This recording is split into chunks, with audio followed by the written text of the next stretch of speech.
Assalamualaikum warahmatullahi wabarakatuh. Halo guys, Radit di sini. Hari ini kita kedatangan tamu Gaza dan Huda. Terima kasih Gaza dan Huda telah datang ke podcast F-Talk kali ini. Waalaikumsalam warahmatullahi wabarakatuh. Kabar saya baik dan saya sangat bersemangat. Alhamdulillah saya baik karena kurnia dari Allah. Senang mendengarnya. Saya juga merasa bersemangat untuk mendengar cerita dari kalian berdua. Baik, kita akan langsung saja ke pembahasannya. Oke, kami siap. Ada apa sih belakangan ini kok sampai di media sosial ini sampai heboh? Sebagai hipotesis awal, mungkin kita harus melihat video yang sudah saya siapkan untuk podcast ini.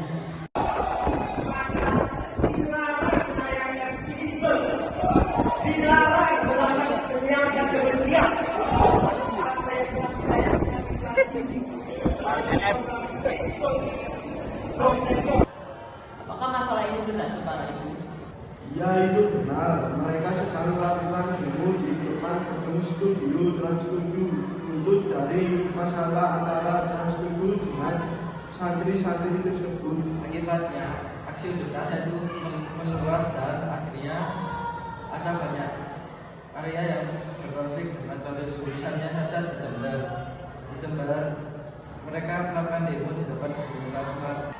Bagaimana bisa? Apakah terjadi kesalahpahaman?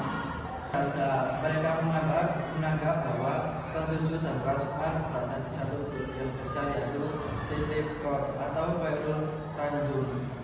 Tindakan ini sepenuhnya kurang benar karena tidak sesuai dengan industri mereka. Bagaimana hal ini bisa terjadi? Semua berasal dari satu program bernama di Trans7 bernama Expose and Censor pada tanggal 13 Oktober 2005. Pada tayangan video tersebut, mereka menyoroti kehidupan yang ada di pesantren. Mereka menganggap bahwa itu telah menyinggung martabat kiai dan santri sehingga muncullah tegar bagian Trans 7 yang viral di sosial media. Ada pada berita komentar Jawa Post. Saya juga mendengar bahwa Gus Miftah sebagai pemuka agama juga membuka suara tentang masalah ini. Apakah itu benar? Itu benar. Beliau berkata beberapa poin penting yaitu media telah menyalahartikan seperti yang besar contoh Gus Miftah mendapat bahwa itulah tradisi turun-temurun tentang cara menghormati para kiai yang telah mengajarkan mereka di pesantren.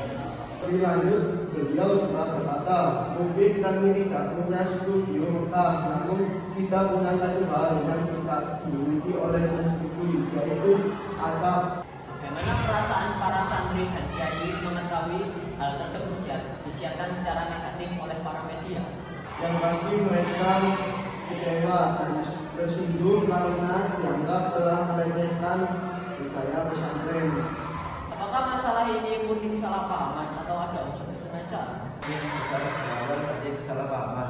Trans7 tidak termasuk hina, tapi pihak Trans7 telah menayangkan gambar-gambar yang terbatas dengan narasi-narasi yang terbatas sehingga membuat pihak pesantren menjadi tersinggung. Apakah Anda pernah berada pada situasi atau posisi seperti pada masalah ini? Ya, saya pernah terlibat pada saat saya menghadiri sebuah pengajian di salah satu pesantren. Para santri telah berebut hasil minum para kiai dengan dalih bahwa mereka akan mendapatkan berkah dari hasil kas tersebut. Menurut saya itu tidak menjadikan sikap keagamaan Nabi Muhammad SAW itu sendiri. Hal ini pernah dibahas dalam banyak hadis, namun kali ini saya ingin membacakan hadis, yaitu hadis tentang bid'ah dan tentang pemimpin yang menyesatkan. Bid'ah ma'an datsa fi amrina hadza malaisa minhu fahuwa raddun. Artinya, barang siapa membuat suatu perkara baru dalam urusan kami ini, urusan agama yang tidak ada asalnya, maka perkara tersebut tertolak. Hadis riwayat Bukhari dan Muslim. Dan selanjutnya hadis tentang tokoh yang menyesatkan. Sesungguhnya yang aku khawatirkan pada umatku adalah imam-imam tokoh-tokoh panutan yang menyesatkan. Hadis riwayat Abu Daud. Menurut kalian, apa hal yang harus dilakukan oleh Trans 7 untuk mengatasi masalah ini? Langkah pertama yang paling penting adalah meminta maaf secara langsung dan terbuka dan resmi kepada masyarakat, terutama pada pihak pesantren. Selain itu, Trans 7 harus melakukan evaluasi internal dengan kru atau tim produksi dari expose sensor akan hal yang sama tidak terulang kembali. Bagaimana caranya media dapat menunjukkan sikap yang sesuai dengan Pancasila dalam setiap tayangannya? Yang menghadapi adalah memilih narasi bukan lebih menghormati kehidupan beragama sesama muslim.